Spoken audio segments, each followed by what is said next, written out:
दोस्तों, जट वैली में आप लोगों का हार्दिक स्वागत करता हूँ। जहाँ भी रहो खुश रहो, आबाद रहो। आज हम सेवा के बारे में बताएंगे कि सेवा क्या चीज़ है, सेवा कितने प्रकार की होती है। तो ब्यास में सेवा पंडाल की सेवा होती है, और हॉस्पिटल में सिक्योरिटी की सेवा, और हाइजीन केमिकल की सेवा, झाड़ू की सेवा और बाथरूम की सेवा। और पंडाल में होता है दुनिया को रोटी खिलाना, दाल देना और बरताना और बर्तन धोना। तो ये कई प्रकार की सेवा है, और सेवा जो है निष्काम करनी चाहिए। ये नहीं है कि हमारे को अच्छी सेवा मिले और दुनिया को दिखाने के लिए कि हम अच्छी सेवा, जैसे ऑफिस की सेवा और अच्छी पोस्टों की सेवा, एक कि फलाना आदमी जो है ऑफिस में है और उसकी सेवा कर रहा है। जो भी सेवा मिले उसको कबूल करना बहुत ही धर्म है, जैसी भी सेवा मिले। और झाड़ू की सेवा भी अच्छी होती है, सबसे अच्छी झाड़ू की सेवा है। बाथरूम की सेवा है, तो हम लोगों को बाथरूम की सेवा मिल गई। हम 1 बजे रात को उठ गए और 5 बजे हम सेवा के लिए चले गए। तो बाथरूम की सेवा में हमारे को एक सरदार रिटायर फौजी मिला, तो उसने बोला ऐसे करो वैसे करो, ये पत्ते निकालो। और हमने बोला कि हम तो 2 ही आदमी हैं, वहाँ 4 लगा रखे हैं। बोला करो तो सही, जितना होता उतना करो। तो हम लोग सेवा में लग गए। तो दूसरे दिन एक और सरदार जी आए, उनका 80-82 साल उम्र थी, और वो सेवा में और 2 बच्चों को लेके आए। तो हमने उनको देखा तो उन्होंने हमारे से ज़्यादा काम किया। वो जो पाइपें थी, सभी पाइपें जो पेशाबदानी की होती हैं, वो सभी पाइपें निकाल दी, और एकदम पाइप पकड़ के उसको हाथ से रगड़ने लगा, और बच्चे भी। तो हम देख के हैरान रह गए कि देखो कितनी अच्छी सेवा करते हैं। जब बाबा को पूछा कि आपकी उम्र कितनी है, तो बोलते 82 साल, और देखने से ऐसे लग रहे थे कि जैसे उसकी 40 साल उम्र है। और चेहरे में इतना उसको अच्छा सूरत चढ़ी हुई थी बाबा की कि देखने से ही बनता था। और ये इन बच्चों की कोई 12 साल का था, एक 15 साल का था। वो अपने जो है पोतों को लेके आया था। तब उसने बोला कि मैं जथेदार हूँ, और मेरे साथ जो है 150 बंदा आया है, और उनको सुबह जगाना और सेवा में लगा के मैं अपनी मर्जी से बाथरूम की सेवा ली है।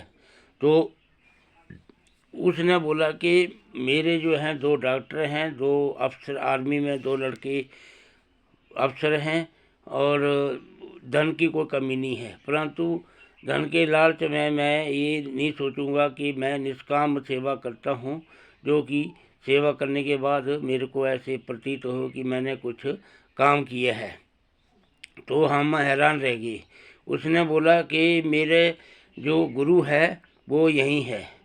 तो मैंने बोला कि आप अपने गुरु का बताओ क्या किया। बोला मेरा गुरु है, एक लैट्रिन ब्लॉक थी, तो उसमें ऊपर तक पानी भर गया था, और वो किसी से नहीं निकल रहा था। तो उसने पूरा हाथ डाल करके नीचे से बीच में से एक लैट्रिन का डब्बा घुसा था, उसको निकाला, तो उसका हाथ पूरा गंदगी से भर गया। तो मैं देखते ही हैरान हो गया। तभी मैंने सबक लिया कि मेरा गुरु है, निष्काम होके उसने सेवा की है। और ये नहीं सोचना कि हम सेवा कर रहे हैं तो हमारे को कुछ मिले। तो वही मेरे गुरु हैं। जब से मैं सेवा में यहाँ बाथरूम की सेवा करता हूँ, तो उसमें मेरे को बहुत शांति मिलती है, और किसी भी प्रकार का मेरे को कोई दुख नहीं है। तो उसकी सेहत भी अच्छी है, और हमारे से ज़्यादा उसने काम किया है। तो सेवा करने से आदमी को नम्रता मिलती है, और सादगी प्रदान होती है। सादगी प्रदान होने से आदमी का घमंड दूर हो जाता है, ईर्ष्या दूर हो जाती है। और जो भी घमंड और ईर्ष्या और लोभ लालच, ये सब दूर हो जाते हैं। और निष्काम भाव से सेवा करने का मतलब ये है कि परमात्मा से जुड़ने के लिए पहले अपने आप को ठीक करना है, अपने आप को सादगी लाना है और सादगी की बातें करना है, तभी वो बंदा सक्सेस होता है। तो ये तो पहला पड़ाव होता है सेवा। तो हमारे गुरुजी सेवा करवाते हैं, तो सेवा का भाव यही है। तो कई लोग जो हैं कहते हैं कि हम सेवा कर रहे हैं, अपने लिए करते हैं। एक जत्था सेवा करने के लिए आया था, तो उनको एक टास्क मिला हुआ था कि 1 महीने में पूरा करना।